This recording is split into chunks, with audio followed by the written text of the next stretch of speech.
В Намском Улусе встретили огонь игр «Дети Азии». Первым провел факел мастер спорта, победитель игр Дыгына Юрий Эверстов. Далее огонь игр на центральной улице пронесли 17 прославленных спортсменов, которые внесли особый вклад в развитие района. На заключительном этапе эстафеты «Факел с огнем» принял глава Улуса Юрий Слепцов.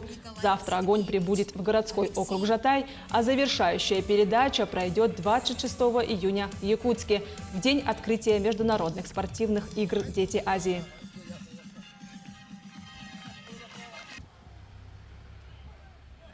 В Намском районе сегодня отличная погода. Эстафета прошла, опять же, на высоком организационном уровне. Очень много зрителей, очень хорошая, классная атмосфера. Дети особенно украсили сегодняшнее завершающее финишное мероприятие.